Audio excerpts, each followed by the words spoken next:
Yeah.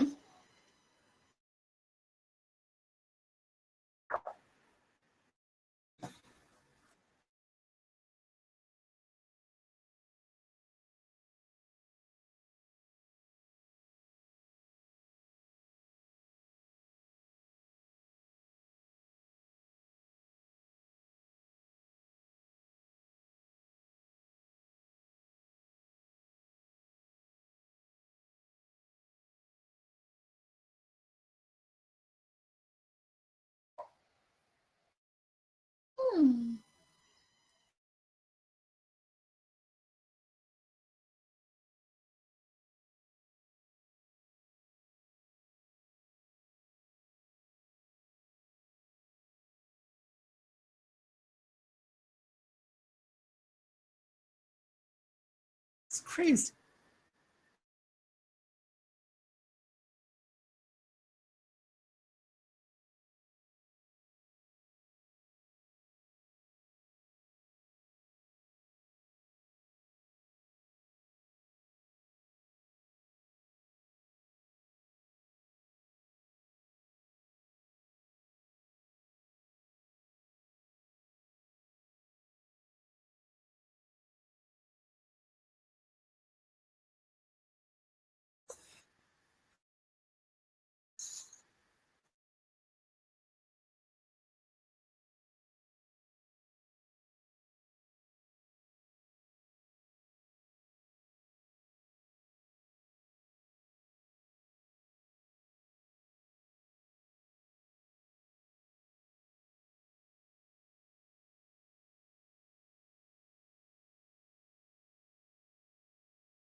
Uh, Hey, like, buddy.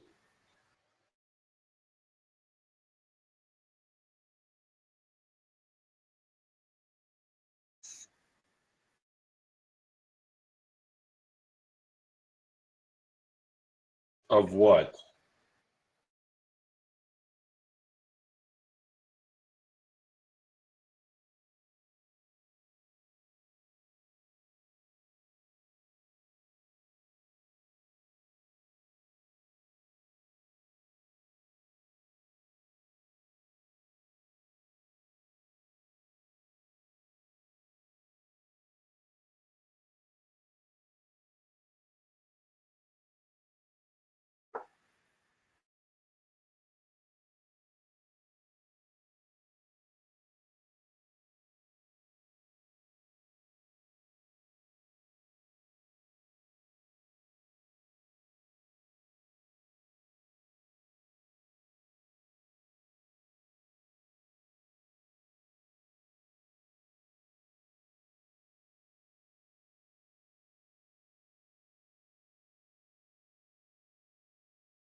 I get it. I Listen, don't.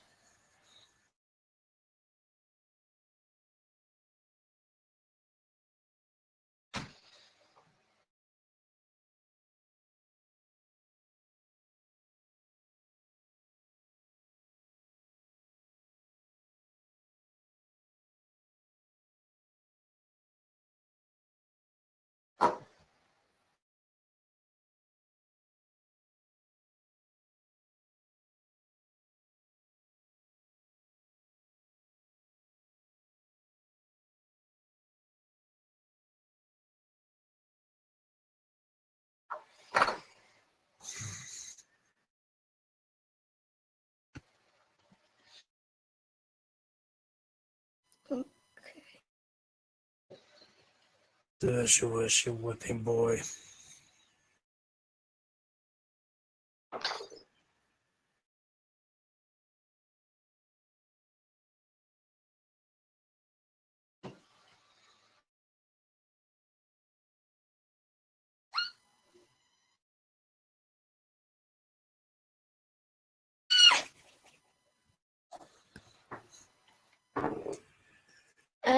16.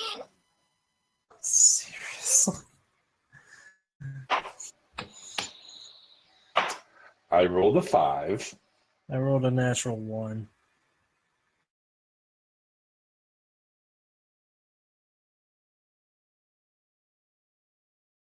Oh, That's so sad. I was trying to go in for a hug. eh. It's ironic. Technically, Kat has never seen this dragon before. All right, So theoretically, you she's guys should kind hear of. me now. Okay. Thank you, Big Duo Six, for letting me know that you couldn't hear me.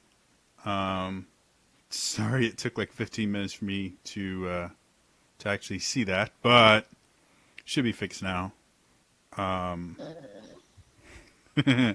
those of you wondering, Big Dragon came, told Elaine he needs to go. Elaine says, "I gotta go." You guys heard what everyone else said. Now, now the mic is working the way it's supposed to. So that was my bad. Again, technical difficulties tonight as we try something new. So, con saves. We'll start with Avok. What'd you get? Natural 1. Whoa, Fade. 5. Much nicer. Kata. 16. All right.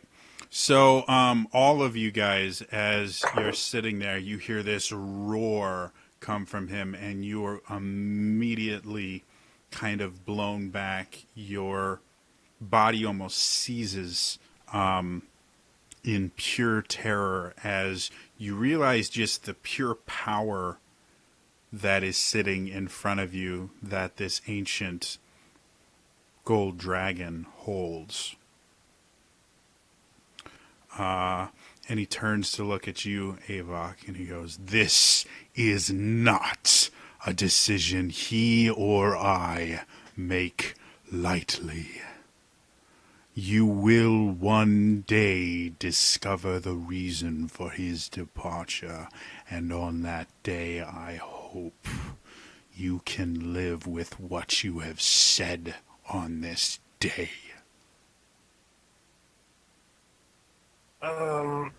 Well, my bad. And as that, you watch as Elaine hops on to the dragon's back, and again this, and they rise to the heavens and fly off in a southeasterly direction. Bye. See you later. Can I write? Yeah, sure. Just make sure it's care of giant golden dragon. Well, I P.O. already tried sending a message to him and he ignored me once, so. Yeah, dragons can do that. Mean. Yeah, I kind of trying to, like, not, like, I completely, pure pants after what she just saw since this was before she joined up. Oh yeah, you've never actually seen the dragon, yeah. So yeah, that was that's the first time you've ever seen a dragon anywhere. That big. Dragons. We faced one in the arena. Oh yeah, you guys did face one in the arena. That other than that dragon that you guys saw there, according to knowledge, just kind of knowledge in general, dragons are extinct. They don't exist in the Kingdom of the Kael Isles. The Eladrin, as part of a show of their might, wiped them out centuries ago. So, again, another thing that kind of contradicts with the history that you have been told. So, again, Elaine is gone. The glade itself, despite the massive amount of wind caused by the dragon coming in, the glade itself is still there and fine. What do you guys want to do? You know, he could have at least offered us a ride. You make a valid point. So that giant dragon was powerless until we helped it. So it owes us. It's just trying to be silly right now, I think. Mm-hmm. Yep.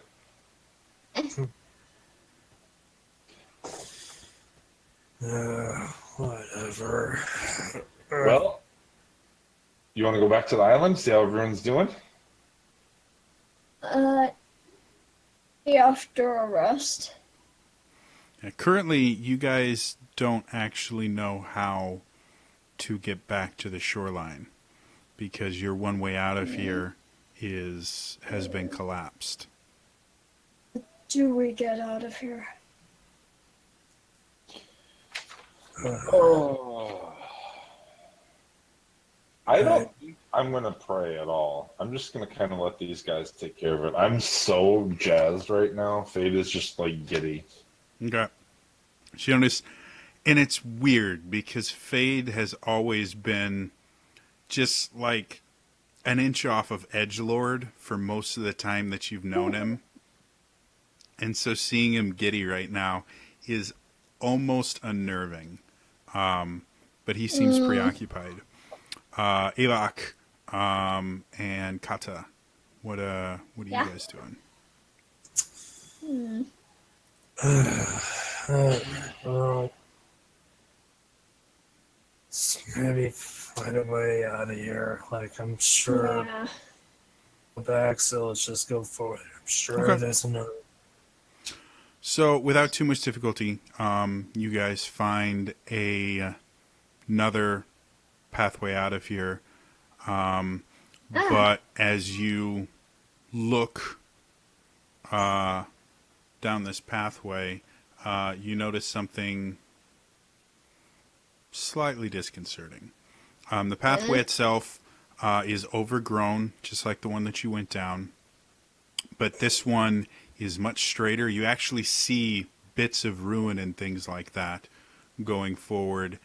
And then you see, because it goes basically kind of straight down the mountain to the north, you see an area where there is just rubble and things like that completely blocking off the pass that you guys could probably climb over. But on the other side of that rubble, you see floating 100 feet in the air is the upper city of the Platinum City. And stretched out before That's not. is the lower city of the Platinum City. And you guys don't see the outer city because it's on the other side of the city. But it looks like this pathway at one point went directly into the Platinum City. And that entryway has been destroyed. Which again, due to decay and stuff like that, you guys can go that direction, but you are going to get uncomfortably close to the Platinum City. Yeah, not such a good idea. All right. If you guys would like to try and find another way out of the glade, I need investigation checks. Before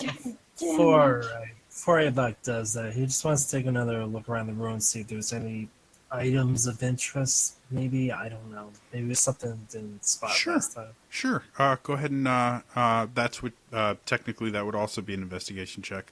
Actually, looking for a way out, make that a perception check. So, Avok, make me an investigation. Anyone that wants to find another way out, give me a perception check. Okay. Thank you. That's a 19. Okay. 27 for perception. Damn. You see through the mountains.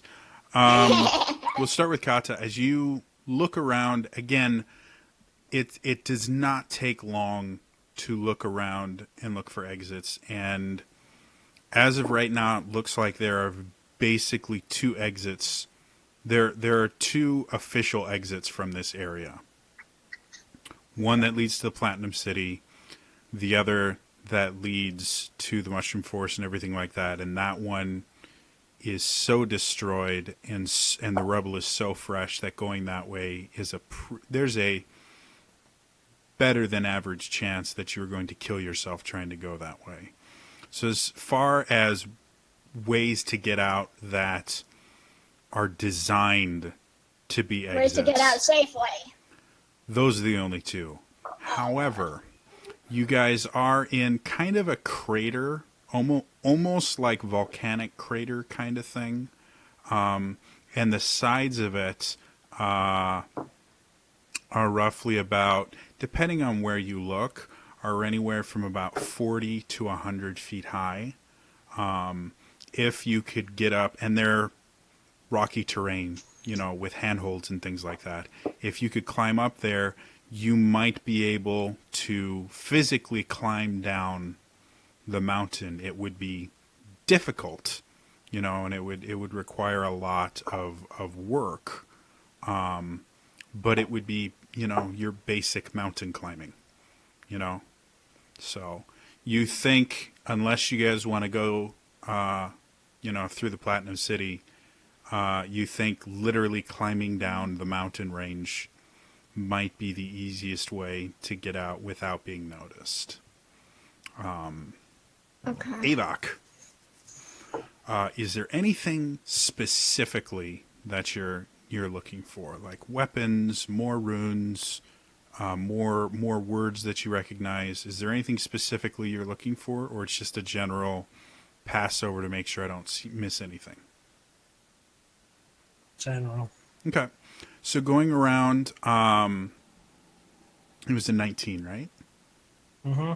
So going around, you're just kind of passing over. One of the things you start noticing more and more and more is you'll see like a bump or something in the ground, or you'll see a bump in the grass or something. You'll uncover it, and you'll find bones, and more bones, and more bones. And after you kind of go through, and it takes you a good hour to kind of go through all of this, but you find orcish bones all throughout here. Some of them obviously broken, not by predators or anything like that, but by battle. You find orcish weapons that are smashed and things like that, that are ancient, that are no longer usable or anything like that. And every so often you will find the very kind of dainty elven bones that you recognize. You, not being an anthropologist, you can't really tell what kind of elf they are. But putting two and two together, you guess these are probably Eladrin bones. But they're few and far in between. This is almost a mass grave. And it was obvious that the bodies were just simply left here to rot. They weren't buried. They weren't, anything. They were just left here to rot.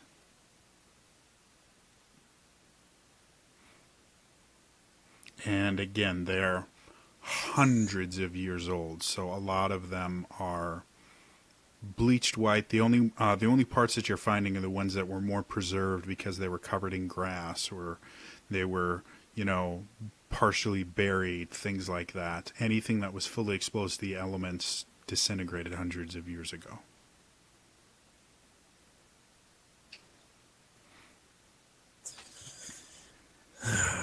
Lovely. Alright. Alright, Kata, so how we getting out of here? Looked like we can climb down the mountain. Seems to be safest path out of here without being noticed. Oh, and obviously, Kata, you can fly. So Yeah. you're thinking, do you know what your limit for how long you can be in beast shape is now? 4 hours. 4 hours? Yeah. You're pretty certain that in 4 hours you could probably get at least to a spot that's safe to kind of change out and change back and get down. Like, Okay.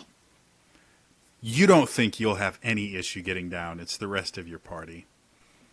Yeah. Fade, are you doing anything specifically while these guys are kind of figuring that out?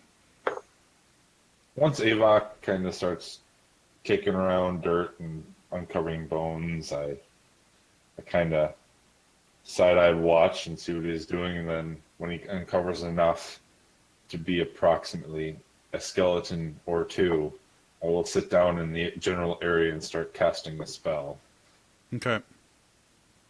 So Avok, you see, do you know what the casting time on that is? 1 minute. Is it a minute? Okay. For some odd reason, I thought it was an hour. So you see Fade start casting a spell that you've seen him cast before. It's the same spell that he cast on Scar, which turned him into the white that now follows you. And you see some of the bones kind of reacting. However, Fade, as you are casting this spell, something strange starts to happen that you haven't experienced before. As you're casting the spell and you're concentrating on it, you can see the bones and things that you would be animating. And as you attempt to do that, what is your AC?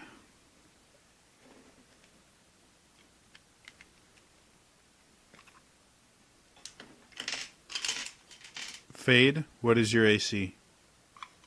19. 19, okay. I don't have a very good feeling about this, but...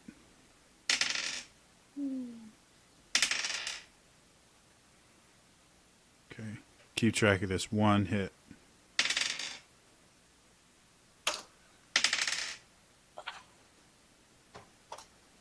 One miss.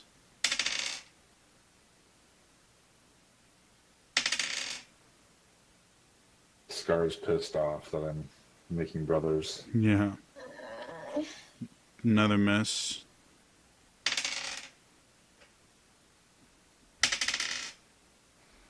Another miss. Wow, I cannot roll tonight.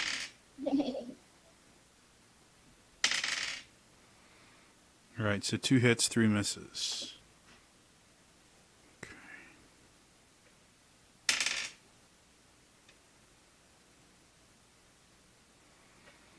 12 plus 16, 28. So as you sit there attempting to raise the spirits of this, not the spirits, but the actual bones themselves to use, the bones themselves start disintegrating. As soon as your magic starts hitting them, they're so old that they simply cannot be infused with magic. And so they just start disintegrating. But you suddenly, the corpses that you would have risen, you yourself see these ghostly images of orcs standing there, very proud looking and angry, and they rush at you very, very quickly, all taking swings at you. Your reflexes kick in automatically. Your holy symbol transforms into a shield instantly, and you start blocking. 2 of them get through, doing a total of, what did I say, 28? Yep. 28 force damage. How low are you? Not great. And you feel, as the 2 hit you, you feel this overwhelming sickness come over you, this overwhelming disgust when you realize exactly what it is that happened here. There was, you don't really understand how you know this, but you understand the reason for that reaction was there was a massacre here, and the bodies were never prepared for death. They were simply desecrated and left to rot. And that leaves this pit in your stomach of disgust that anyone, friend, enemy, whatever, these were sentient beings that did not get the rights that they deserve, the last rights that they deserve.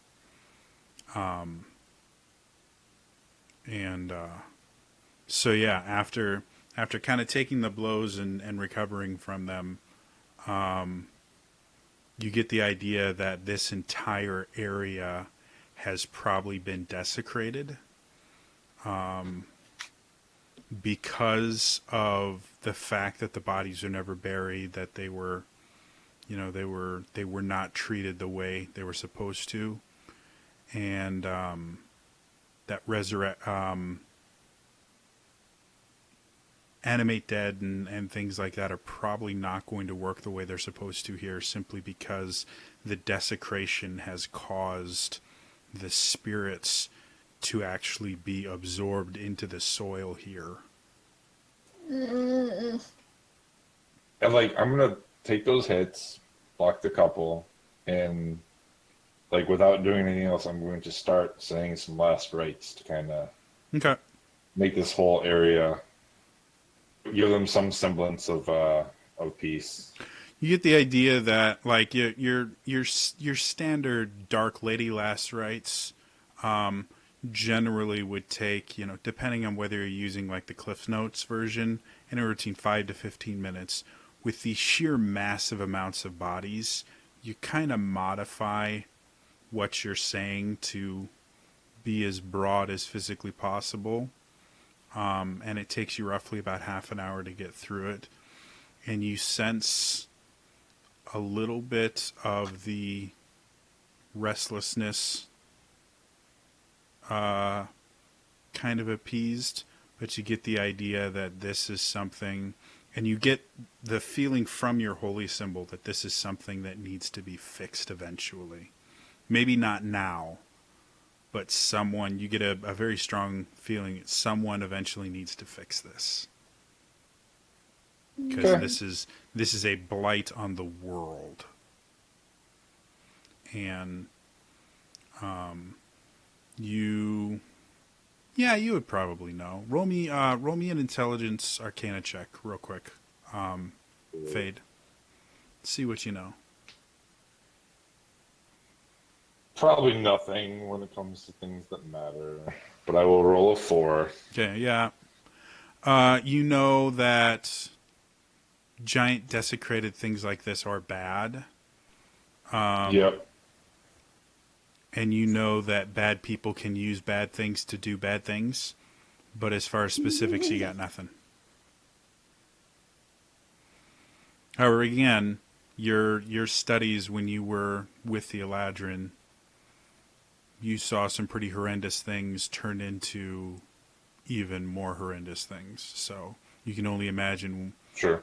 if someone knew about this, what they could do with this much kind of necrotic desiccation. Oh, Corin. Corin is mixed up in this somehow. Oh, these fucking Eladrin. I'm starting to hate these people. you're starting to hate your own race. So Goddamn right. you guys, all you do is see him concentrate on the spell, and then get blown on his ass, and then stand up and start doing a very bizarre last rites ceremony that takes about 30 minutes. But you guys can feel kind of the uneasiness of this place now more than ever. Like when you first got here, it felt weird. And now it just kind of feels wrong to be here.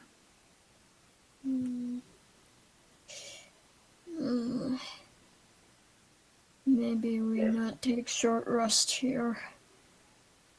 Or Damn it, We're Fade. dead. Oh, I was gonna fuck with things, aren't you? Ava just looks back at all the piles of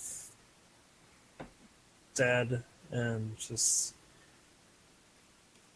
mutters in Orcish.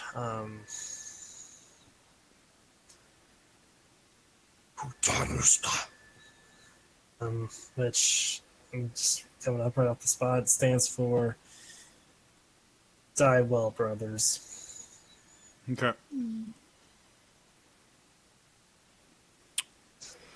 So now that that's all over, it's getting late in the afternoon. The sun is starting to get lower. It's kind of that orangish time of day. Within the next couple of hours, Yeah. you'll hit twilight.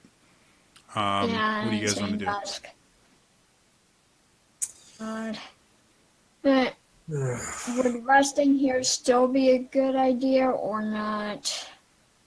I wouldn't advise it. I'd say we hit the outskirts of this place, just so. Mm,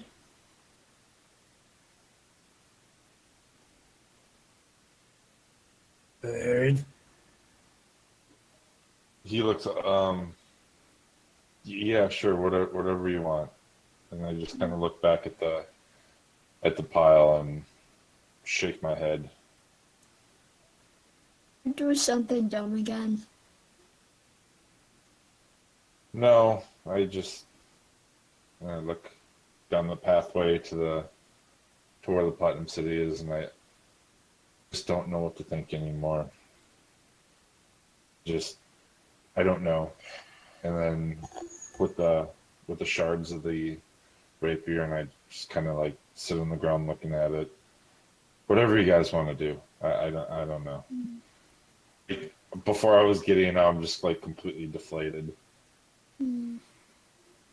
So, what do you guys want to do? Mm, Uh, we definitely need a rest. Maybe. Still pretty beaten up from that goddamn box. Yeah, we all are. Should we roll to see if we can find a decent spot to sleep? Yes. Sure. Yeah, Go ahead and safe make spot to sleep. survival checks for me. Okay. That's not bad. That's good. 25. 24. So looking around in the area that you're in, there really isn't a whole lot.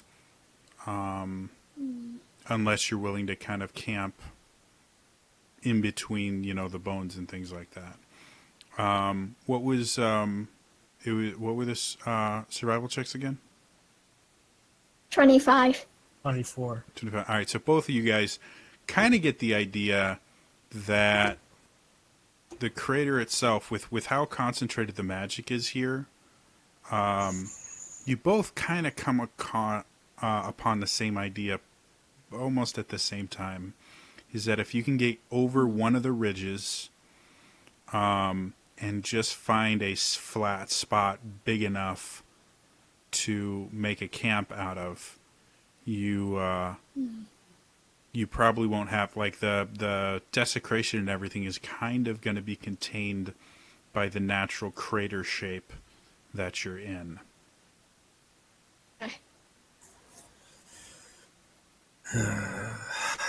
Well, I guess we should probably head over a bridge before we set up somewhere, because this is just terrible.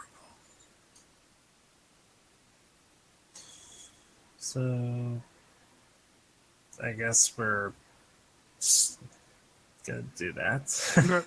I just need an athletics check to climb one of the cliff sides. Again, it's not like a smooth crater or anything like that. So there's lots of handholds and stuff like that. It's just, climbing 30 to 50 feet straight up takes a little bit of effort.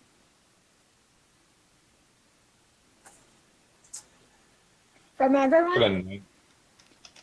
From whomever is going to go up the side of the mountain. If you have or of the crater, if you have an animal form you would like to shift into, that may negate that. I can't transform right now. I used them both up. Oh, okay.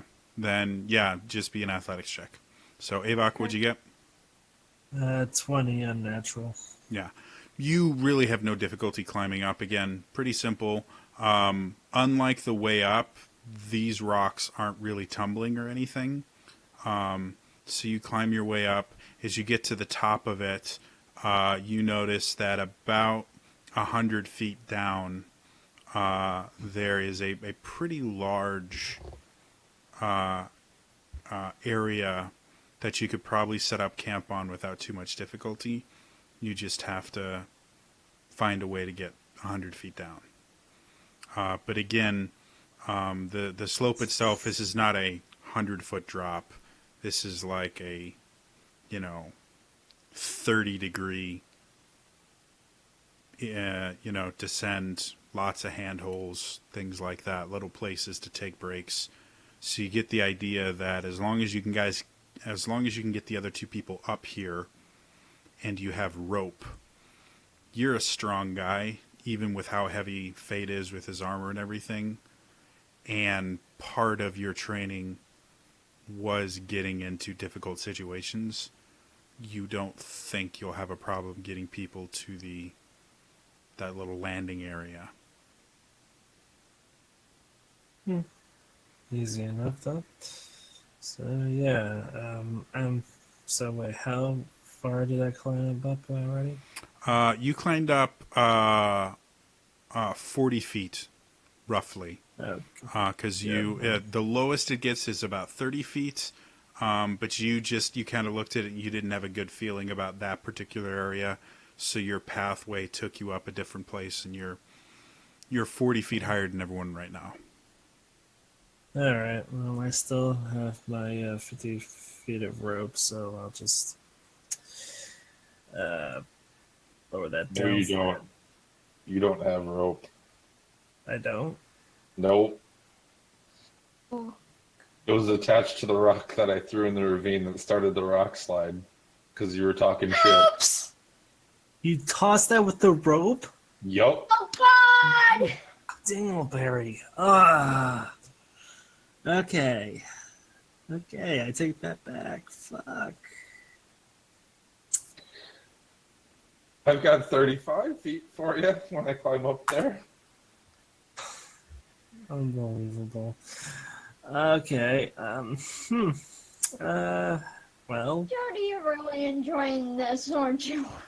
Yeah, no, I'm more enjoying the idea of, I've got 50 feet of rope. No, you don't. I'm just waiting for the PvP. I'm just waiting for the PvP.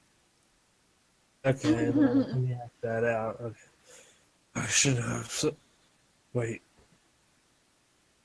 God damn it, Fate! I'll be down in a sec. If anyone wants to try climbing up to where he is, it's an athletics check. So. Okay.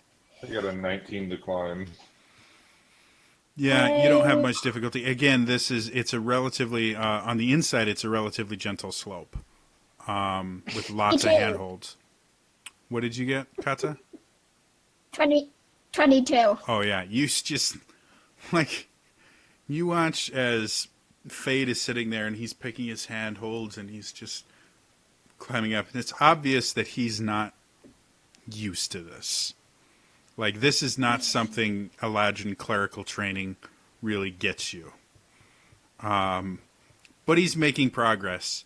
You're just kind of scampering up, and you'll stop every so often. You'll come back, and you'll check to make sure he's okay and kind of pat him on the shoulder, tell him he's doing a good job, scamper up more. You'll go up and say hi to Avok, go back down to check on Fade as he's going up there. Avok, I'm sure you're really enjoying watching Fade struggle his way up. So you guys all get up to the top. I'm assuming, Avok, you kind of point out the little landing. Well, before that, Fade, you owe me 50 feet of rope, you bastard. I give him 35 and say keep the change.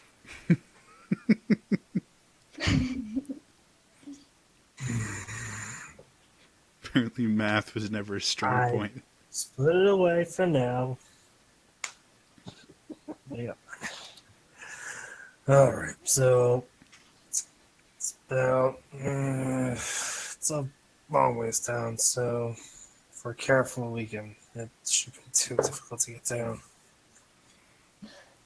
Just to make things flow a little bit simpler, you guys are able to make it to, because it would just be a bunch of athletic checks. You might take a little bit of bludgeoning damage as you fell, but none of you guys, even even Fade, none of you guys are low enough that you would take enough damage to die or anything. And if any of you fell unconscious, Yeah, you'd wake Fade up. might. Well, no, because I'd have to do enough damage in one blow to take him to his negative hit point maximum. And even if he fell 100 feet straight down, that's He would 10d6. die. I would have to, like, roll max. Ugh. And even then, I don't think I could get to your hit point maximum, could I? Doesn't matter. I'll cast Death Ward on myself, and Yeah, you you're kill fine. me, So- and then I'll stand up. So you're fine. So you guys all make it down there. You make camp. Do you guys want to set up a watch? Now that you are 3. Yeah. Yeah. So, Okay, so first watch. I'm gonna take third because I'm really anxious about Scar making it over here because he Okay. doesn't climb very well. Oh. So I'm gonna try to go to sleep now and then worry about him getting back later. Okay. I'll take first watch. Okay. okay. Kata. And that means I take second. Okay. So let's start with Avok. Give me a perception check. Mm-hmm.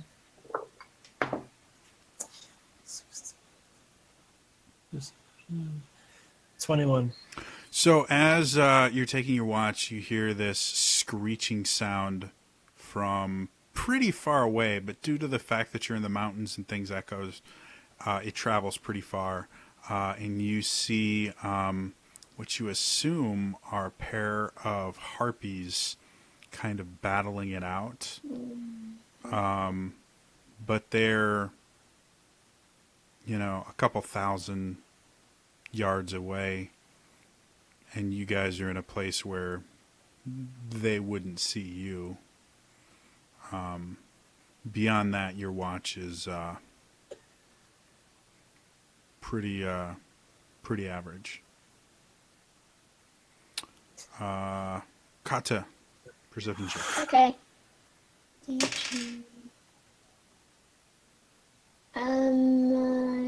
11. Okay. Your watch is boring. Okay. Nothing happens. Fade. Check. Sir, 19, 17. Okay. You hear some howling in the night, and you try and figure out exactly where it's coming from. You never locate the source. You guys are in such a kind of bizarre place as far as like acoustics are concerned that it echoes off of, a dozen different mountains before getting to you, but you get the idea that there's probably some sort of wolves somewhere, but you never see hide or tail of them. So you all wake up fully refreshed, the effects of a long rest.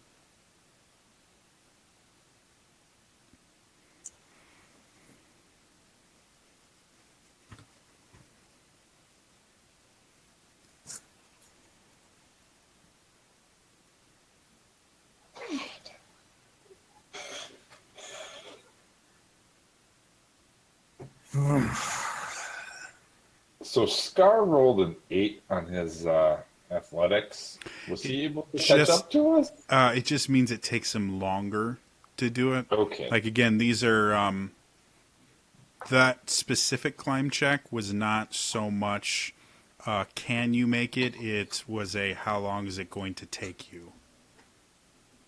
Okay, So that's failing it, especially with an 8, it meant that you guys had already set up camp, and started getting food rations and stuff out by the time Scar made it to the top.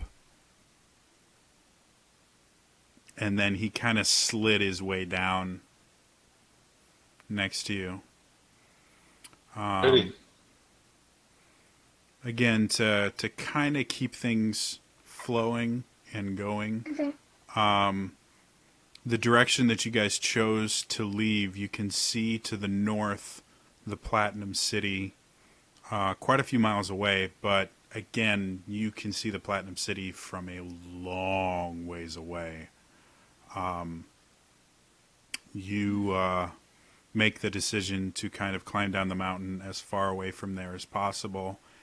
And beyond running into a few forest creatures, like you find some wolves that you deal with, you don't run into any Eladrin patrols, and you are able to signal your ship and head back to the refuge that you guys have kind of been calling home for the past like month or two now.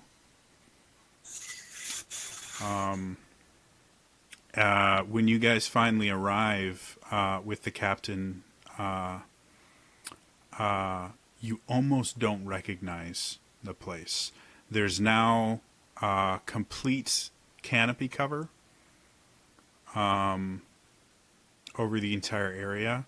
Like there are trees with very large, almost like palm leaf type trees have grown even from the rocks themselves around it to kind of give you guys a hidden place. They've dug further in inland. The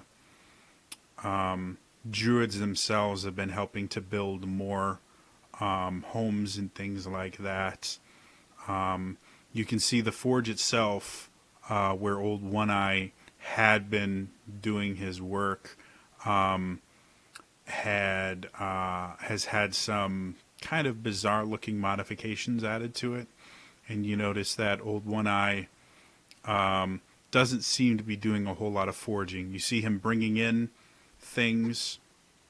You do notice that the refugees and things like that are armed significantly better than they were before. You can see a few of the rangers and things like that fletching as you come in. You can see these thick broadhead arrowheads that they're using for their arrows that are forged out of metal as opposed to chipstone or anything like that. So they have really nice quality arrows. You can see a few of the other rangers have started learning how to tan and process things like shark skin. And you're noticing quite a few of the Wood Elven warriors and rangers now, instead of having the kind of traditional leather armor that they have been wearing that's been kind of wearing out, they have this shark skin leather armor that has this kind of like bluish white tint to it. And those that aren't wearing the leather and hide are actually wearing things like chainmail and things like that. You don't see anyone walking around in full plate, but it's obvious these guys are much, much better armed than they were before you, or the last time you left, which now it's been, I think you guys spent like a week-ish in the underground, in the underground city. And then, yeah, it took you a few days to get to the top of the mountain. You were there for a little bit, come down.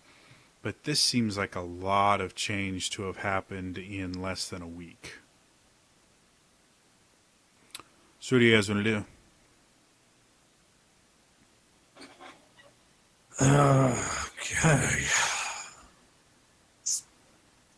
Days are coming along quickly.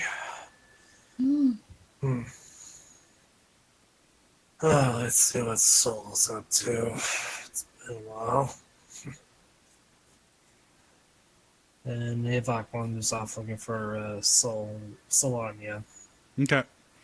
So, doesn't take you very long to find her. She's kind of conferring with a few other ranger scouts that seem to be preparing to leave for just to collect more food and things like that. Because as much as there is, fruits and vegetables and stuff growing that the druids are helping to grow, protein is important.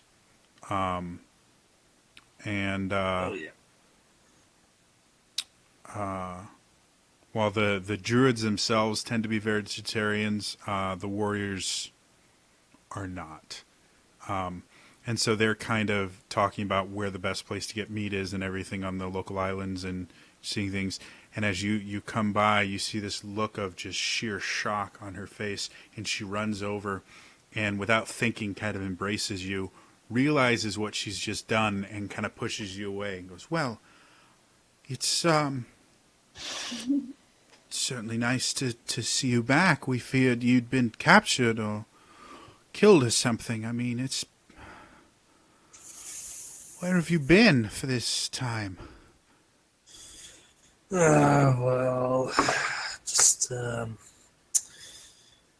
fighting in an arena, escaping, and traversing a mountain. Yes, but that happened 2 months ago. What? I'm sorry, what now? Yes, the serrated death. He told us all of your adventures in the arena and that bastard who reneged on our deal, and he's been here for 2 months improving the settlement. Where have you been? Oh, Okay, well, okay, it definitely does not feel like 2 months. I mean, that can't be right. Oh, Are you calling me a liar? Look at the city. Do you really uh, think we how long do you think you've been gone? at least a week. Do you think we could have done this in a week?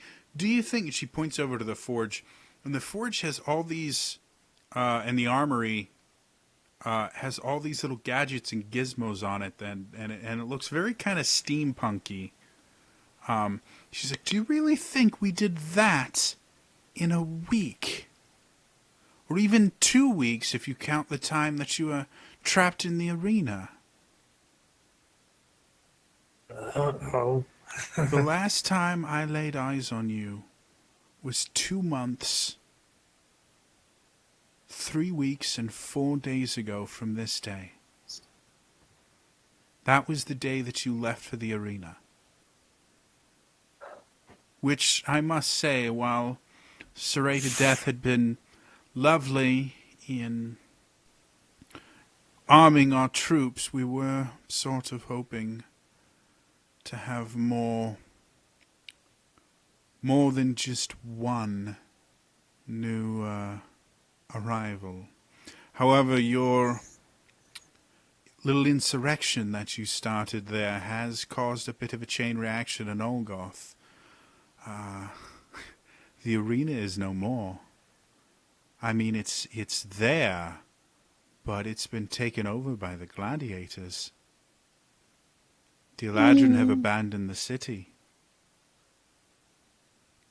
There are currently talks of them retaking the city and razing it to just start anew, but as of right now, Olgoth is free.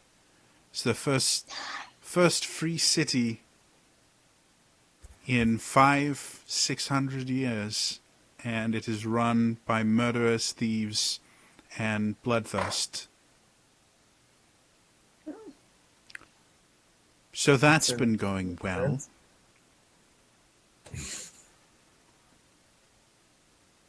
Well, you can't argue with some results.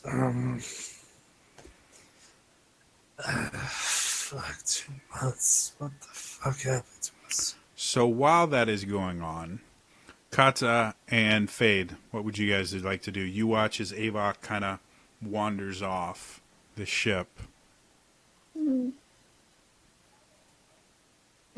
Enter. Okay, where? I wait to see what Kata does before I go anywhere. Okay. I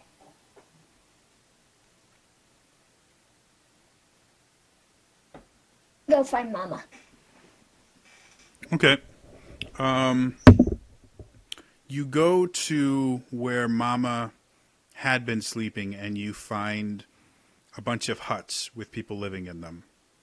And that distresses you a little bit because Mama is very territorial, and this was the territory she had kind of staked out, but it is completely not a place she could live right now. It has become domesticated. And so you go further and further into the island, and you eventually come to an area that is completely wooded. You see vines hanging from branches. You can. There doesn't seem to be any buildings or anything in this particular area. It's not particularly large, but as you come in, you hear this. You hear this growl, and you kind of crouch down onto all fours and kind of prepare and make me a perception check. And what kind of check? Perception check. Thank you. 24. I don't think that's going to be high enough. Ooh, actually. So sitting there, you're waiting, you kind of sniff the air, and suddenly you are hit by this massive wave of fur and claws, and you go tumbling end over end with this giant creature kind of rolling with you. You fight for a little bit, it pins you down and then starts licking your face. Ah. And Mama is there. You do notice her fur has specks of gray and things in it, and after your little kind of play session, she kind of limps off a little bit. She doesn't seem to be quite as spry as you remember her.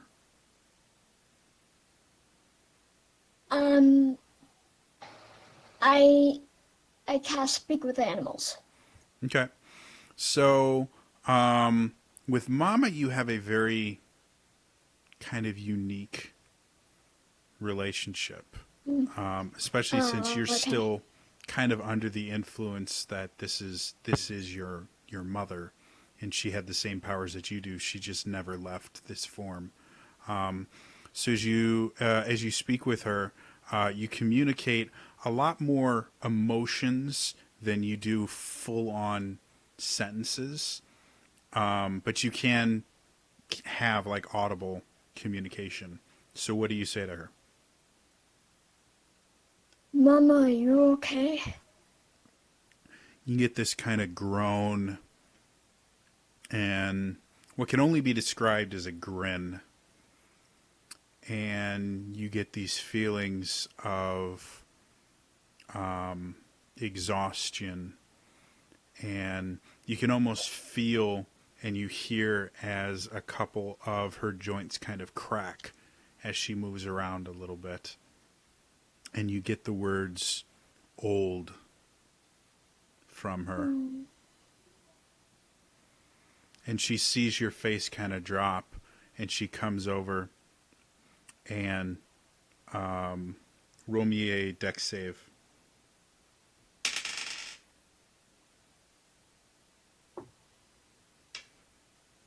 $18.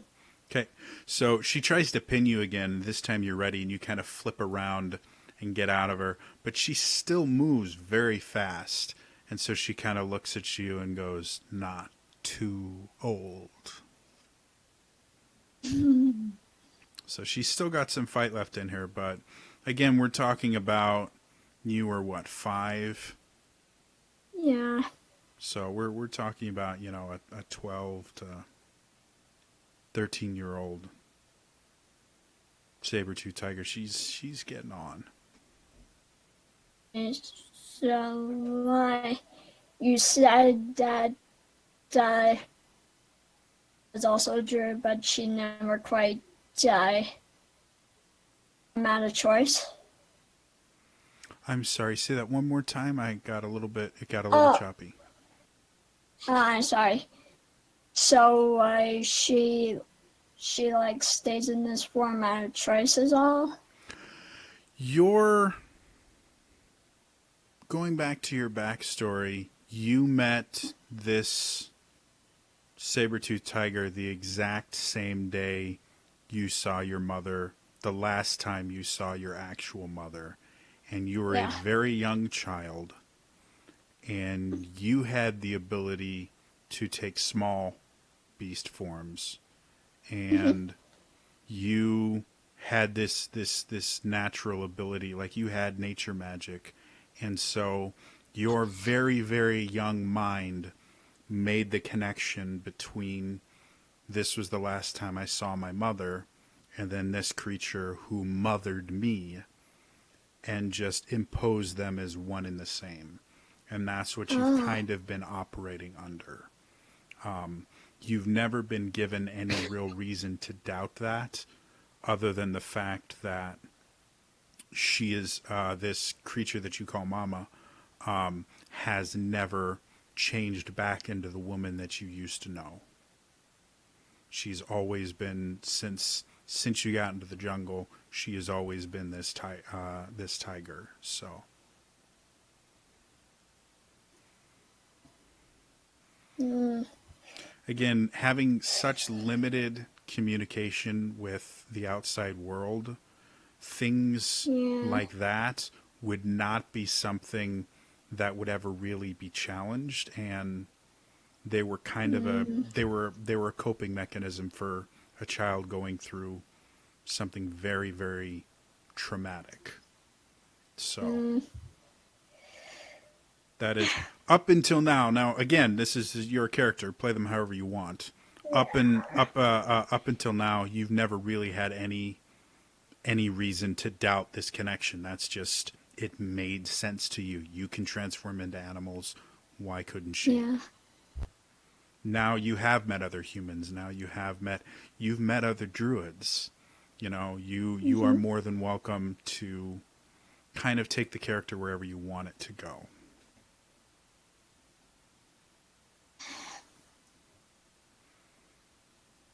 But You,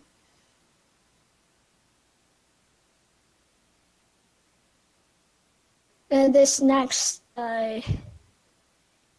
gen depend will change whether I or not. But what is Mama's intelligence? what is Mama's intelligence? Yes. That's a good question.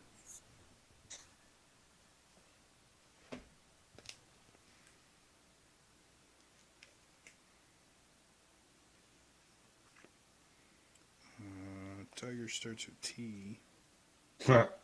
Well, they have a saber-tooth tiger in here. That's cool. Well, her intelligence is 3. Okay, I'm going to. I'm gonna hold on just real quick. I want to check one other. Yeah, they both tiger and saber-tooth tiger both have an intelligence of 3. So they're very. Mm, Again, they're instinctual creatures. They're not mm, stupid or anything like that. They're just not sent. Generally, are not considered sentient. You're not going to find a saber-tooth society. You know, uh, where they're building buildings and discovering the use of magic and things like that. So, but think kind of along the lines of a cat or a dog, where mm, while they're not sentient, they can still be very intelligent, and they can still understand and communicate remarkably well. So mm. think along that line.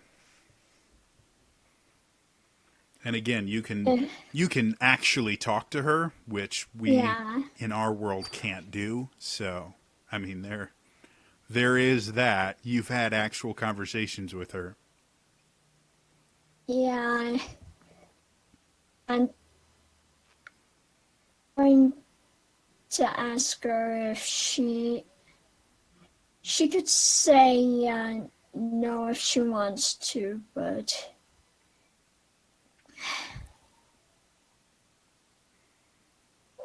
I, I want to ask if she would possibly like to be able to talk with the others on the island. She kind of looks at you, a little bit confused. You get, again, emotions of confusion and things like that. And you get a couple of, why? You're my cub. They are not.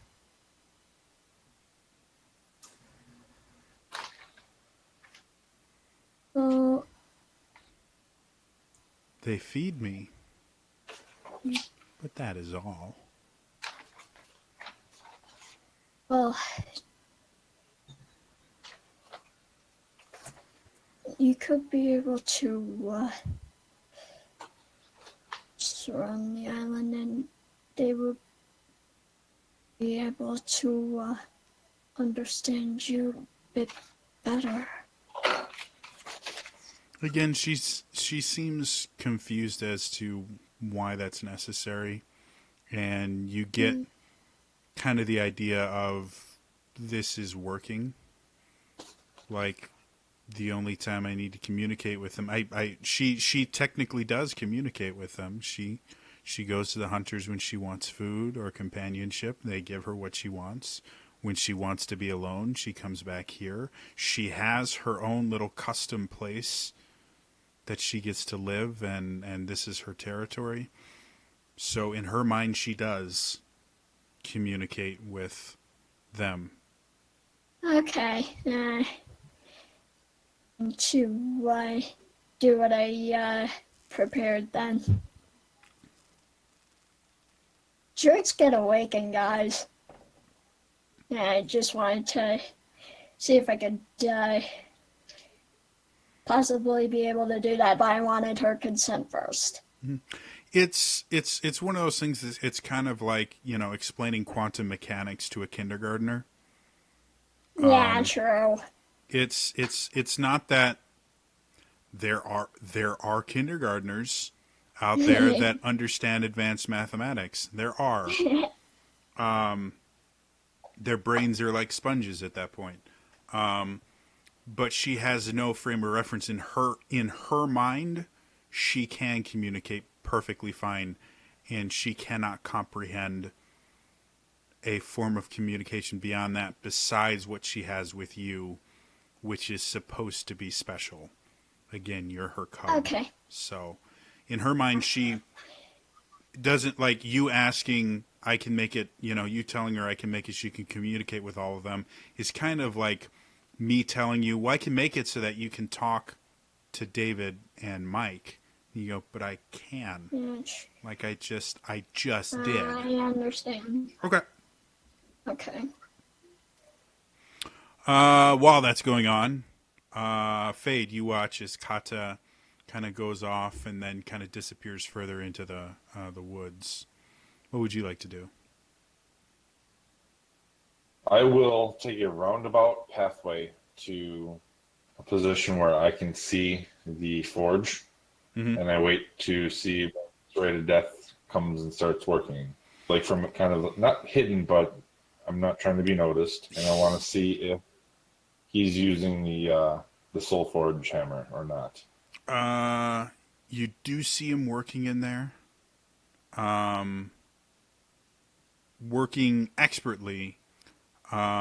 He does not seem to be using the Soul Forged hammer. From what you can see, he does. It looks like he has a custom made smithing hammer that he uses, and it actually looks like he has quite a few of them, because depending on what he's doing, there's different tools, and so you'll see him, pounding steel at one point, and then flip his arm around, and then quench the blade, and then start doing fine detailing, and he's got quite a few different things. You also notice he now has I guess you would call them precision tools on a table next to him. Things like chisels and other tools for making more fine details and things like that on the workbench beside him. So not everything is kind of stored in his arm of holding now. So, Okay. I will. but He's working. You didn't spend a ton of time around blacksmiths when you were in Eladrin, but you have seen masters at work. And one of the things that all masters have in common is they make it look easy. They make it look effortless. And with everything he's doing, he's forging 3 different weapons simultaneously right now. Like he's got a long sword that he's heating up in the forge, that with one foot he's pushing on the bellows to get the blade hot. He's got a mace that he is kind of beating out the more pointy parts of it so that it will work out, and that's just starting to cool. And he has a dagger that he has just quenched, obviously, and hung up on the wall to let the steel continue finish hardening. And so, like, everything he's doing is so effortless. So what do you want to do? I will make my way over and just watch him for a minute, and once he gets like a half second and looks up and sees me, I'll just say nonchalantly, "I see you're going full bore on the role of Smith, huh?" Before you're able to do that, as you kind of saunter over, you hear, without looking up, you hear him say, "If you want to be useful, keeping this keeping the forge hot with this bellows is taking far too much of my time." Sure. And I walk over there, and whatever bench has precision tools, I'm going to carefully lay out the fragments of the rapier. I'm not going to open them up, but I'm just going to set them down, and I'll go work the bellows for a while. Okay. So First with my foot, with one foot, just kind of meh, meh, meh. Mm-hmm. And then I'll like take my armor off of it as and as you take the armor off, he goes, "Thank God you're doing that. I seriously doubt that was going to protect you very well. I have a new set," and you notice some kind of reference over, and in a corner that you couldn't see from before, you see a set of chainmail with a tabard draped over it, with the crest of the Dark Lady emblazoned on it. He goes, "That may fit you slightly better." God, I don't know if I can. All right, I won't say anything yet about that. I'll just see what he does. Right. So he sits there and he finishes up the mace and he quenches it in water, hangs it up to dry. He pulls out the sword with some tongs and starts hammering that, folding the steel a little bit. Turns to you and says, "You can stop with the bellows now. This will be the final item I work on, I'm thinking, for a little while." As you sit there and you watch him form the last of this blade, he quenches it in oil, hangs it up, and you see the oil itself is still kind of burning on the blade as it finishes kind of drying. And so he finally, and you guys are at this for about like 20 minutes. After about 20 minutes, he turns to you and goes, "So, you've returned." Some of us have. Well, and you see him kind of crank his arm, and you see "Will you go away, you piece of Sorry, there's a moth here and it's annoying the hell out of me. Yes, he says, "Go away, you annoying piece of shit," and that's the end of the Turn around. campaign. He cast fireball in the entire camp, and we're done. Congratulations. Well, He has it been quite some time since I saw you last? But and as he goes around, you see him. Seriously, dude, there are like 7 different light sources in here, none of which are. I mean, they're all brighter than my monitor screen. All of them. See what it is serrated death has made a new Fluffy, and it flies. Apparently. And so he goes this, and he takes out the hammer of the gods. This is a peculiar instrument. I sat with it a while, tried to discover its purpose, and I won't tell you what happened immediately during that, but soon after I knew things I shouldn't. I can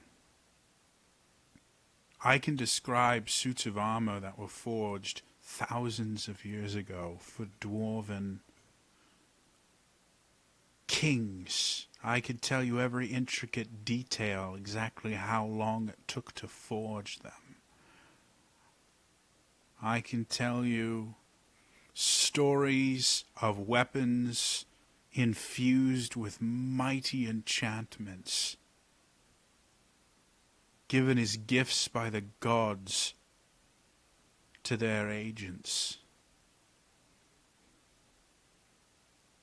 And I remember all of this as if it were yesterday, and yet none of it are things that I have done. What in the hell did you give me?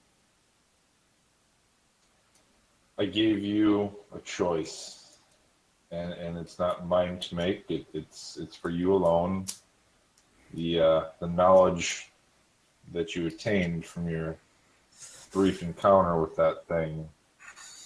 The choice is a job, not just a job, but a calling. I look around and I point to all his tools and what you're doing to a degree, but there is so much more that you could do. And then I take a step over to the cloth and I open up the shards and I say,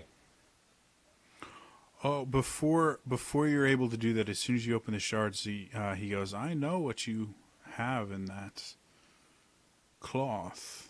I know what you want me to do with it. However, this choice you've spoken of has been made. It is no longer a choice. As you said, it is a calling. It is my calling. And it is no longer something I can turn my back on. I have a purpose, and what's in there is part of my purpose. However, I do not believe you understand what it is you have there."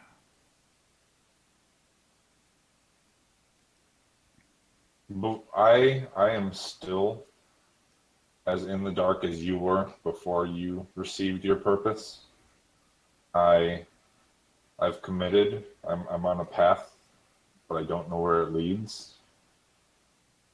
It seems like you know what I want from these shards, but that's not the whole story. We'll get back to this. I wanted to show this to you and see what you thought of it, but there's so much more going on, and I'm just starting to figure it out. Blaine is gone.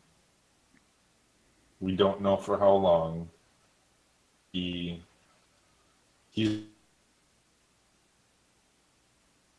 I know there's some kind of history. I don't know what, but he has a purpose now. We all do. And like it or not, we're on this island and we're here together. We got to figure it out.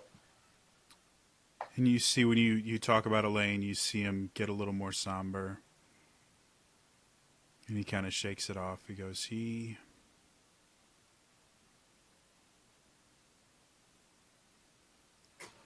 fact that he lives to this day is a testament to his strength. Your people did everything they could to break him, to beat him down into nothing, to extend his suffering for as long as they possibly could. And he took that suffering and that pain and he turned it into something powerful. While it saddens my heart that I may not see him again for a very long time, I see things now. I don't see people, I see pathways. His pathway is not... His pathway is not done intersecting with ours. This I know to be certain.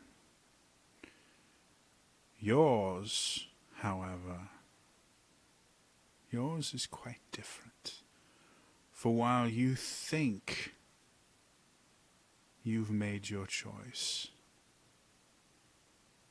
what you've laid on the table before me changes everything for you, for your friends, for this world. Your choice now will not only change the world, it will affect the gods themselves. And before you make that choice, you must understand what it is that you are doing. So you see him turn to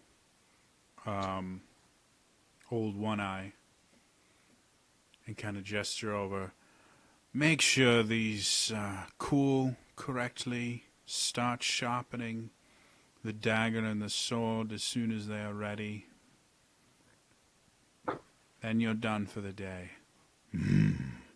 Sounds good. I will be in the back with my friend here. We are not to be disturbed. I understand.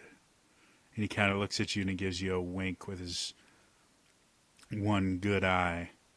The last one that went in there didn't come out. Good to see you, buddy.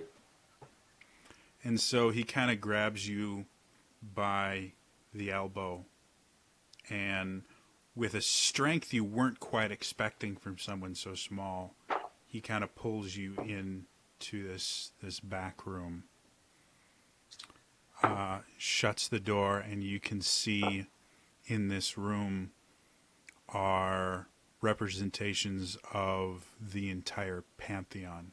You can see paintings of the holy symbol of every deity. Very similar to the forge that you saw in the city, only on a much smaller scale. And you see two chairs sitting there. And he sits down in one and gestures for you to sit in the other one. What happens when I sit? Well, while that's going on, Yeah. we go back to Avok. So Solonier has been talking about, again, you've been gone for over 2 months. And every, the conversation has kind of come back to the fact of, no, I've been gone I've been gone a week in the arena and then a few more days in the mountains.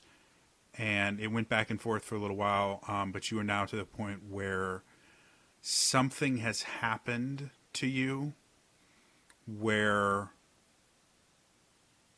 you lost 2 months ish, 2 months and a couple weeks of time. You don't know if there was time travel involved, if there was suspended animation. You've no idea, but there are 2.5 months that you don't remember passing that have passed in the rest of the world.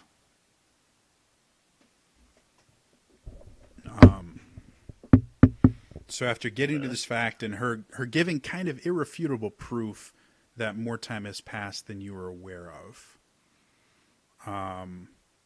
what would you like to do? You're technically still in a conversation with Soligny if you'd like to be. Oh, okay.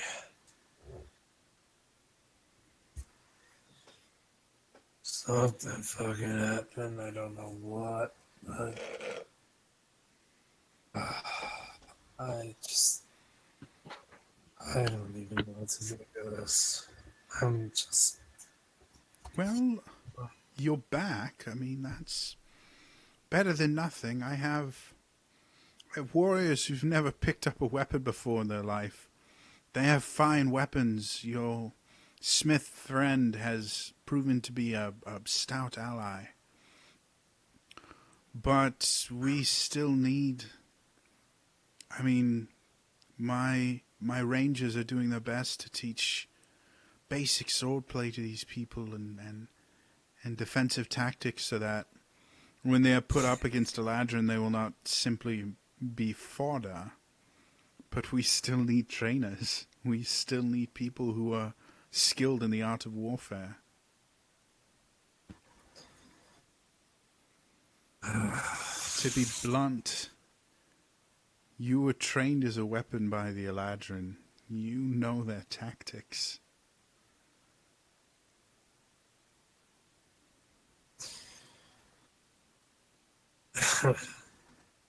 So you pretty much want me to train these rookies?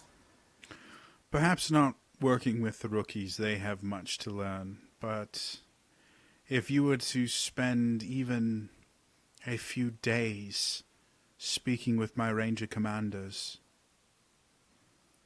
speaking of tactics, speaking of weaponry usage, the Blade Song, if you know anything of it, anything you could teach them that could help them to train these troops. We have basically exhausted the limit of Wood Elven refugees we can hold here and we can bring to our cause. We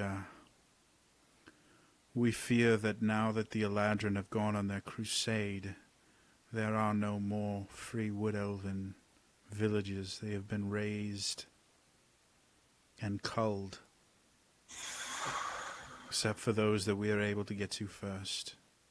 So we do not expect any more allies from my people. But we can train the ones we do have better.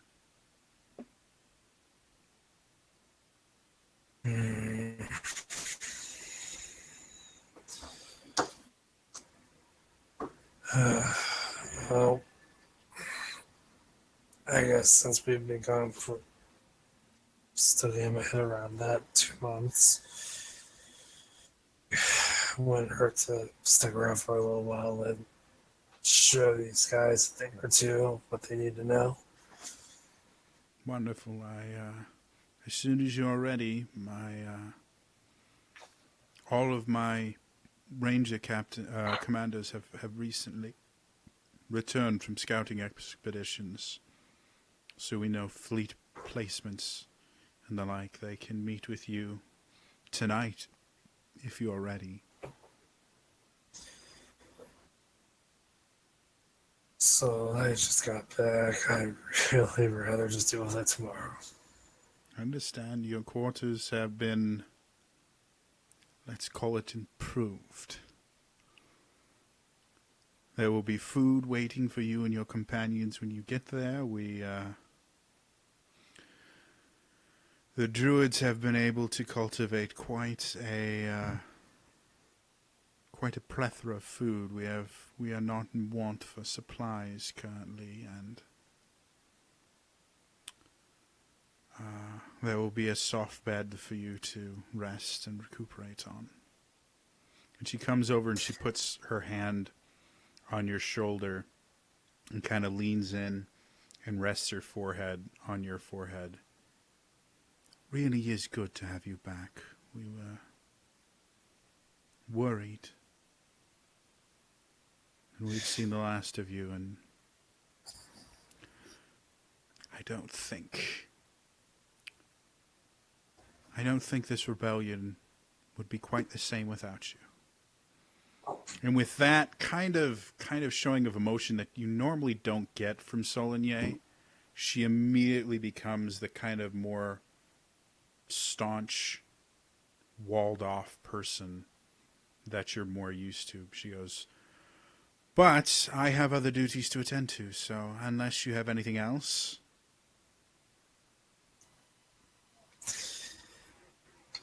I think I'll enjoy my new soft pet, I guess. You spoil me too much, sweetie. Oh, and one more thing. You of all people should know it's not that easy to get rid of me. And you see her kind of laugh under her breath. Yes. Unfortunately for quite a few of us, I fear we will have to deal with your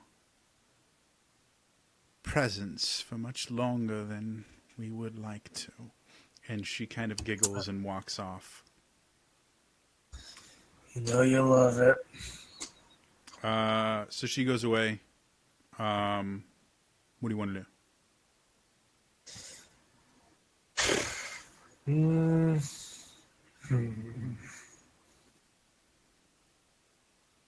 Yeah, Locke's looking around.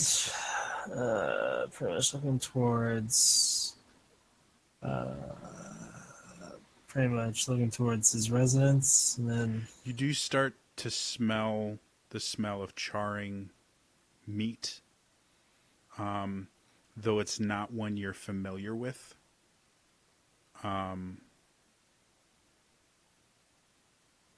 So someone is cooking some sort of protein right now that you've never eaten before.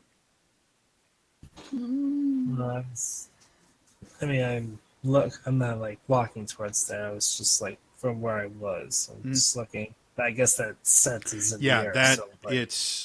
It is throughout the camp. Like the camp itself has grown relatively large. Like this camp could no longer fit into the clearing that you guys were in before. This is moved beyond camp to like a small town, and has filled up the entirety of this little island that you guys commandeered for it. So, well, yeah. Oh, that smells good.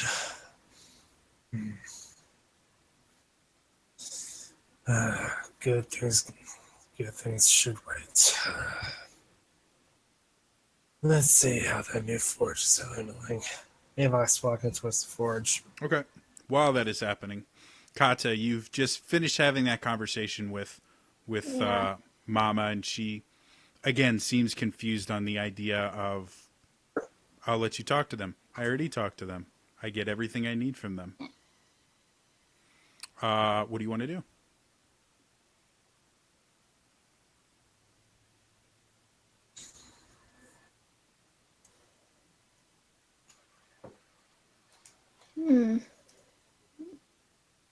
I think I'm. I smell the food right away at a camp or. it takes a little bit longer because you're really far in. It takes a little bit longer. Like you probably have another 10 minutes before you start getting that scent. But even just walking through camp, they were preparing an afternoon meal. You guys got there around noonish, so they were preparing an afternoon meal, and you saw everything from like raw vegetables being chopped to some vegetables actually being grilled and things like that. And you saw them carving up a shark, which you had seen when you were underwater in the Dwarven City. You'd seen a few sharks outside, but you'd never seen one up close. You probably, I'll let you decide whether or not you touched it on your way past, touch like the shark skin, because you've never actually touched one.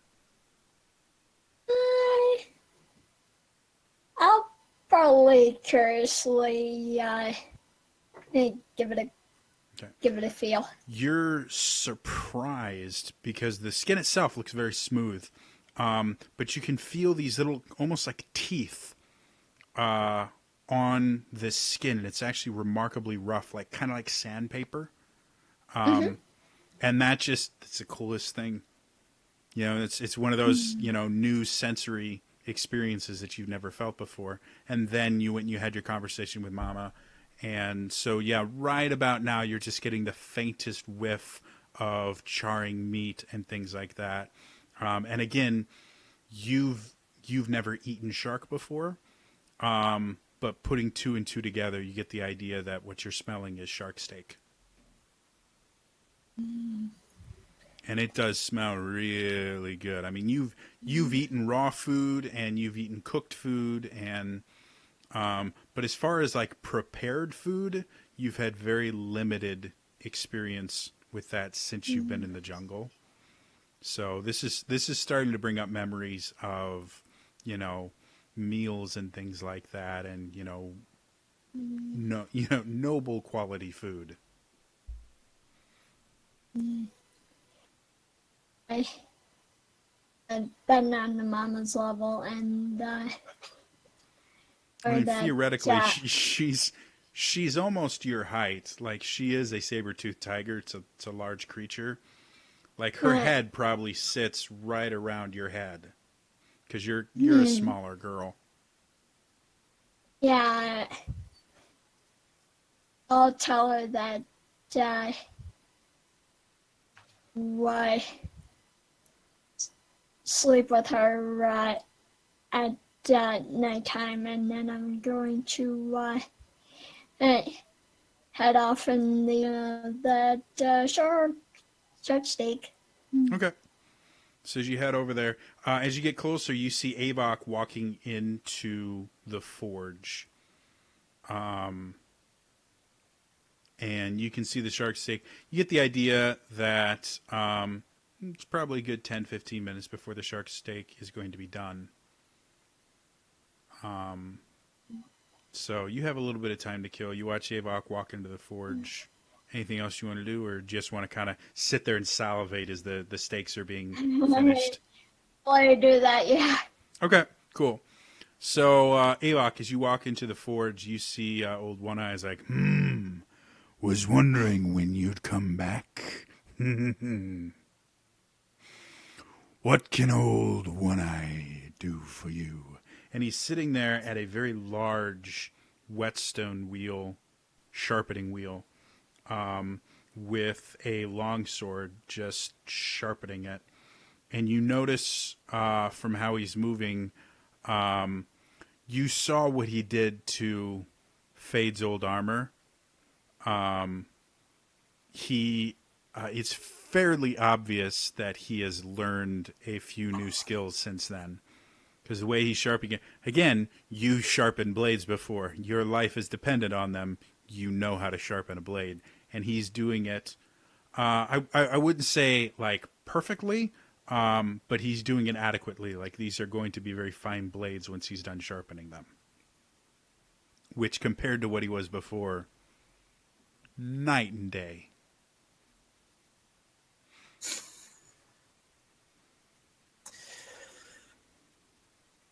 Hey, big guy, what you doing? Well, serrated death has been teaching me quite a few different things, and I still have some old contacts among Samaladrin. Been able to get good quality steel in. We've been making weapons, armor, all sorts of good things. And then he stops for a second. He comes over and he very roughly turns you around and looks at the axe you have on your back. We ain't done nothing like that, though. That's a beauty. Can I look at it? No. You see him kind of just like fall a little bit. And then he goes back, he picks up the sword and starts sharpening it again. When you're better. I wasn't going to sharpen it. Just look at it. Looks mighty fancy. Well, it does what it needs to do, and that's what matters. Well, if wait another 5 minutes here, we'll have lunch. You can taste some of the pretty decent food these druids and rangers come up with. And he kind of pats his stomach. Even I've put on a few pounds.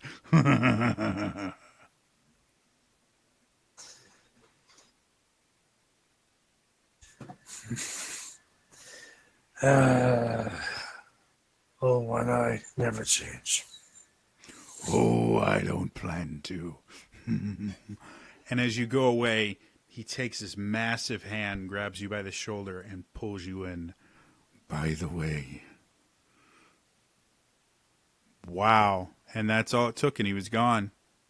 As soon as he comes back, he'll finish that conversation. Wow. Bye, everybody. My setup looks all funky, but we're still kind of in the spots we're supposed to be. He'll be back soon, I promise. I'm going to invite him to the call again. That was really funny. Yeah. It was good timing. Give you that. I hope this means I don't have to move things around, because that'll annoy me. Come on. It'll be fine. Anyway, while we're waiting for him to come back and I'm in the wrong spot. Oh, dear. Well, because it's, again, it's confusing. We're going to go back to Fade. Okay. So, Fade, as you sit down, I'm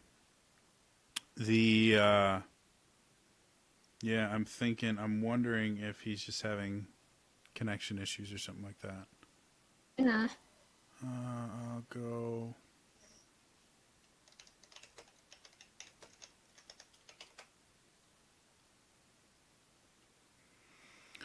We'll see if we can get him back. So that conversation will continue once he comes back. I will try and lean into this so that you guys can still see me, and we'll go from there, because readjusting everything is just not something I'm willing to do right now. Because this has been a weird setup.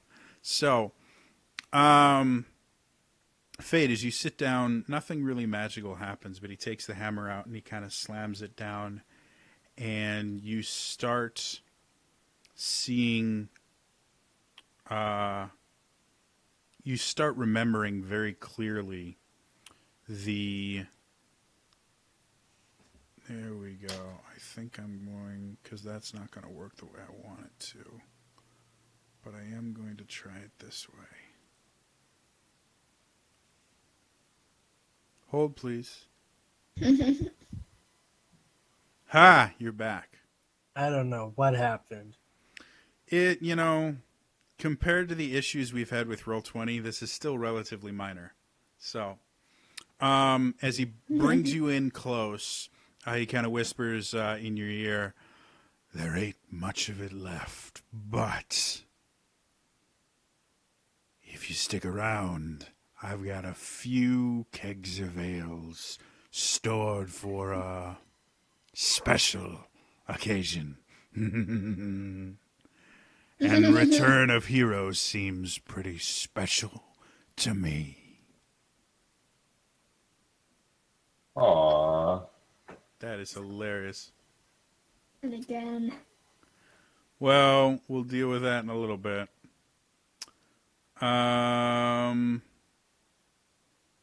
Fade. He sits you down and you start remembering pretty clearly the bas relief carvings that you saw on your way down into the Soul Forge back in the Dwarven City. All along the walls were these carvings where you saw these epic battles and these large creatures, beings kind of imbuing themselves upon smaller creatures and things like that. And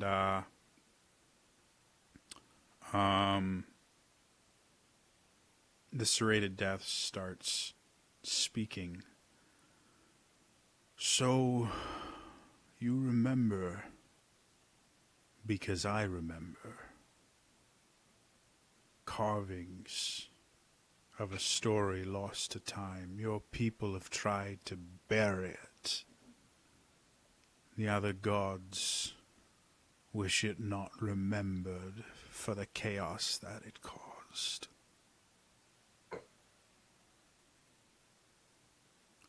But for now, it must be remembered. It must be brought up again.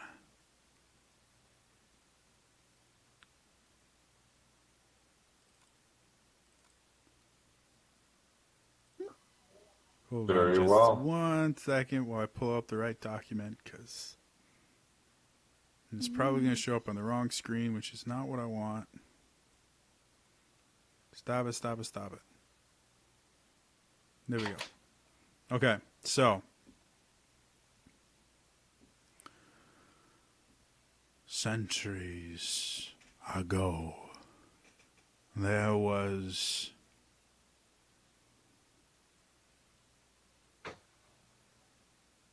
an argument, a disagreement about how the gods would interact with their children.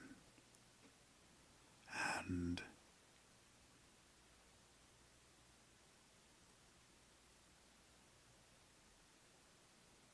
sorry, I had to check on something.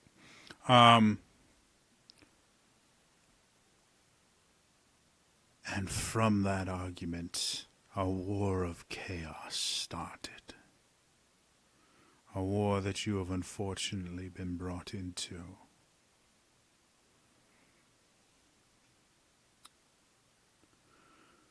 The guiding beacon felt that the mortal races were not capable of governing themselves. They were not capable of staying upon the path of righteousness that he proclaimed among his followers and among the other gods. Every god had their place, every god had their purpose, but these mortals seemed oblivious, not only oblivious, willfully ignorant, and would go off and corrupt things, desecrate things, act in their own interests while damaging others. So the guiding beacon took it upon himself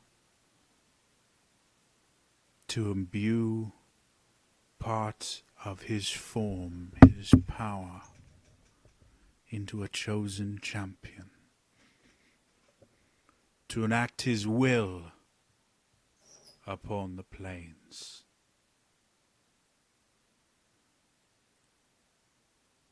Hold, please. To enact his will upon the people.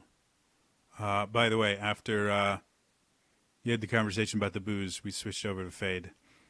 Again, no idea why you dropped, but you're back.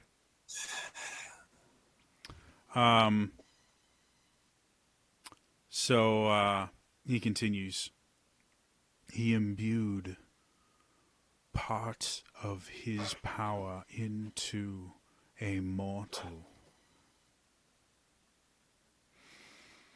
Unfortunately, a mortal body cannot stand the power of a god.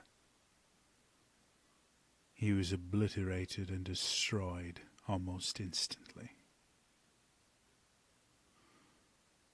The rest of the gods were angered by this. The guiding beacon had made a unilateral decision to impose his will upon the mortals without conversing with them, without asking them. He just decided it.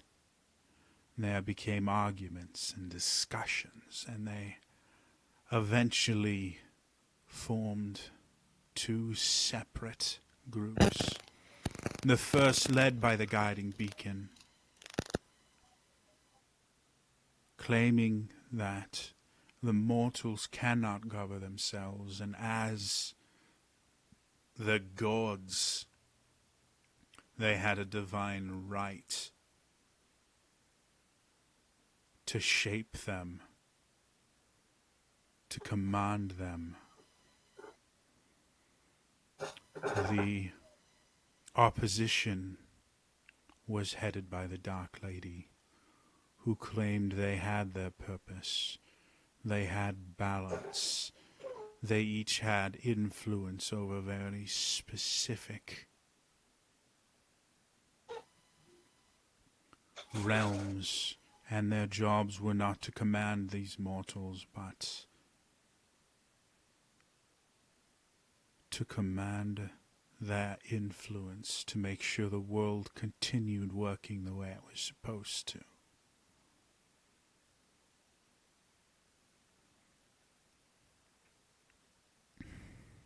Not wanting and not caring about the Dark Ladies and her allies, he found a new way to do it. He would impart part of his power,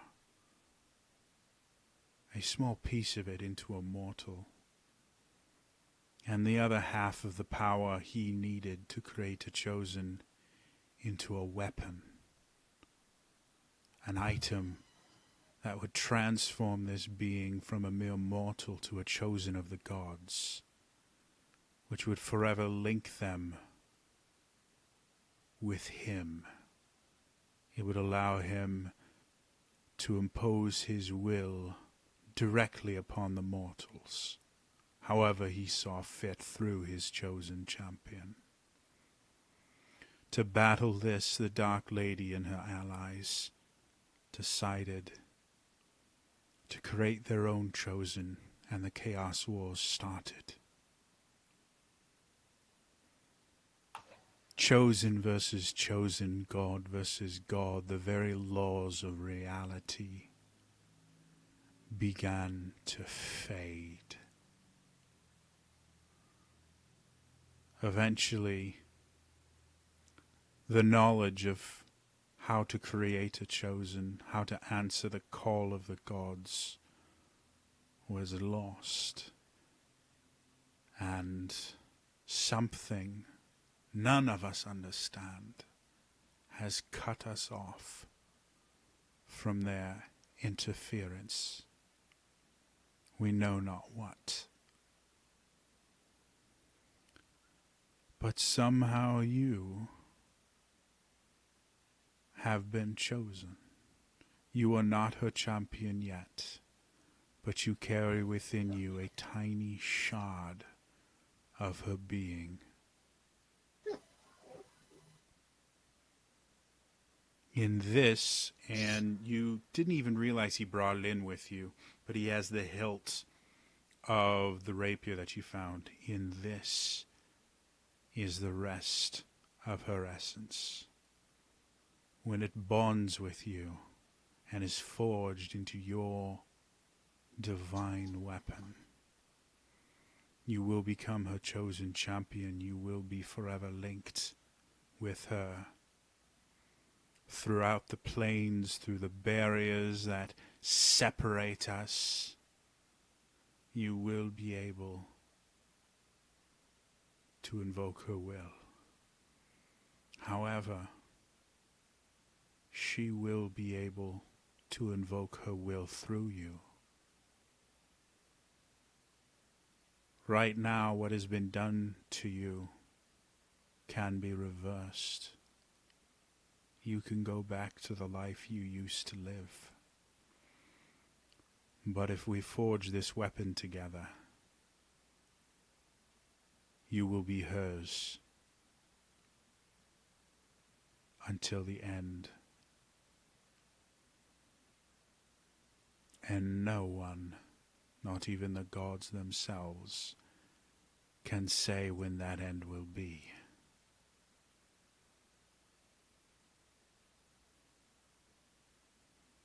Do you understand?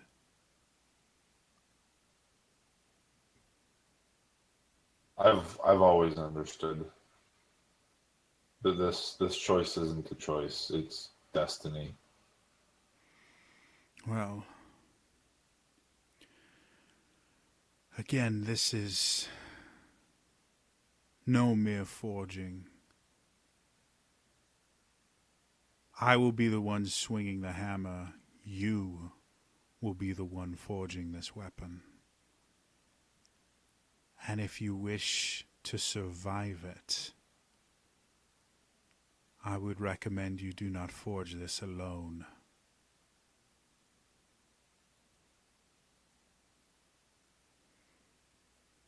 Again, the first chosen of the guiding beacon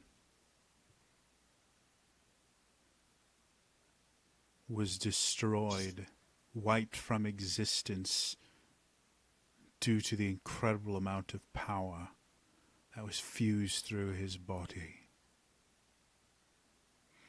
This is not something that is easy. This is not something that is guaranteed. You may very well die during this. However, you have powerful friends who may be able to help both of us create and anchor this weapon to you.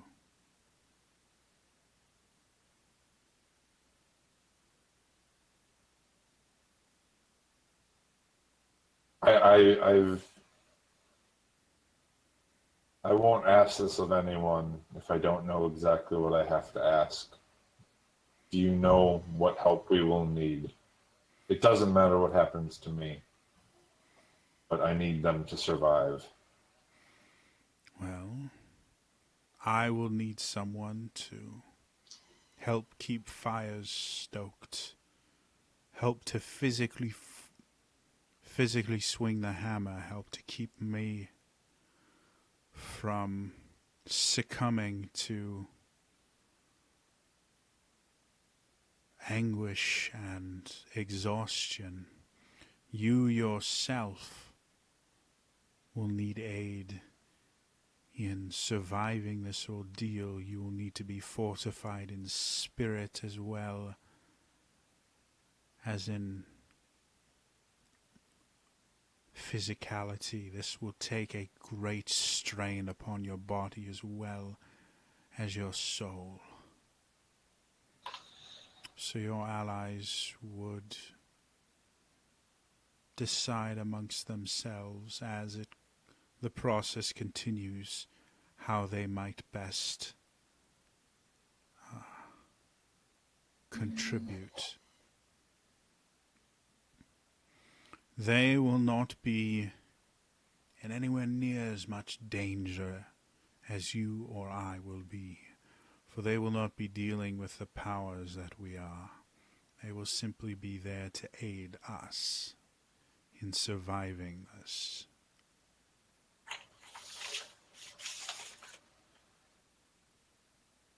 Well, we both know what path we're on, so I will return when I the armor.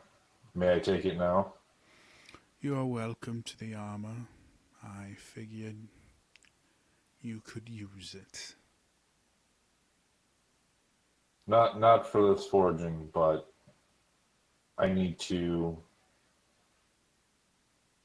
sanctify this place. I need to strengthen her will here somehow.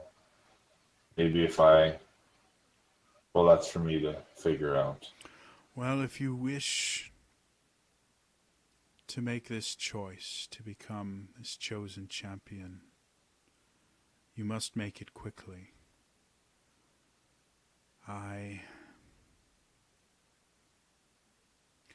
have been put in a very difficult place. I see things others cannot. I know things others cannot. And I am forbidden to speak of them. But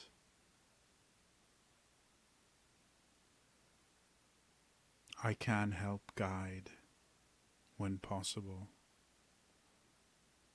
This must happen soon. Talk to Very your well. friends tonight. We need to start the very latest tomorrow at dawn if this is to be done.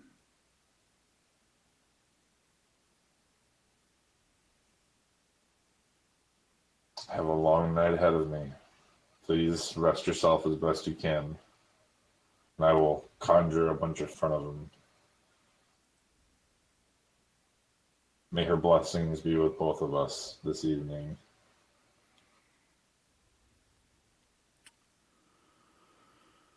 Right. And he opens the door and goes back out. Goes to another little area you assume is like his room. You see Avok standing there with Old One Eye.